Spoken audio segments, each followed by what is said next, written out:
महानगरपालिकेमध्ये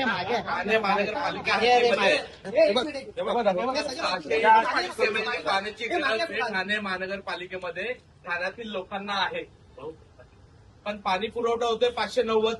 आज माझ्या एरियामध्ये पारसिंग नगर विभागात किंवा अख्ख्या ठाण्यामध्ये किंवा कळव्यामध्ये आनंद विहार ही बिल्डिंग असेल, खारी गावातील लोक असतील, जी गाववाले लोक असतील, त्यांच्या नळाला पाणी अजिबात नाही.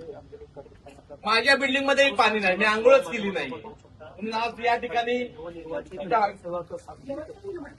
आंघोळ करायला पाणीच नाही. या महानगरपालिकेच्या हद्दीमध्ये ही अवस्था. त्यामुळे पाणी नसल्यामुळे या प्रकारे महानगरपालिकेत पाणी घेतलं आणि इथे आंघोळ करावी लागते. नगरसेवकाच्या बिल्डिंग मध्ये त्यामुळे त्यांनी आता नमस्कार, मी काय परिस्थिती असते शरदचंद्र पवार गटाचे अभिजित पवार ठाणे शहरातील पाणी टंचाईहून चांगलेच आक्रमक झाल्याचं चित्र पाहायला मिळतंय.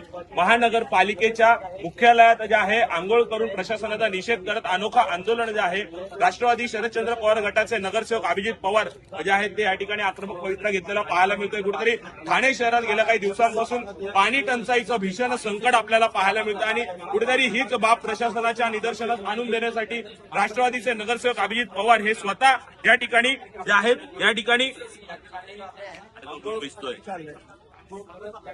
पाहिलं तर प्रशासनाचा निषेध करत जे आहे या ठिकाणी आंदोलन करताना पाहायला मिळत आहेत.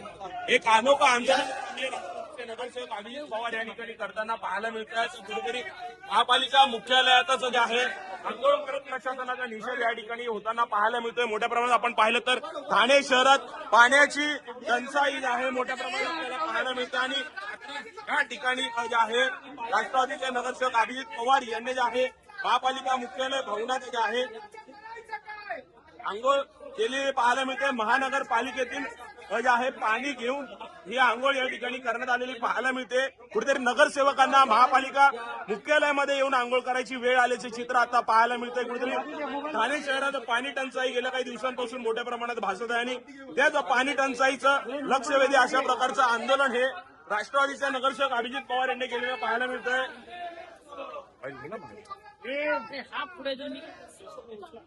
नक्कीच आपण पाहिलं तर एक वेगळं आंदोलन जे आहे ठाणे महानगरपालिका मुख्यालय भवनमध्ये केलेलं पाहायला मिळतंय. तर मोठ्या प्रमाणात पाणी टंचाई आहे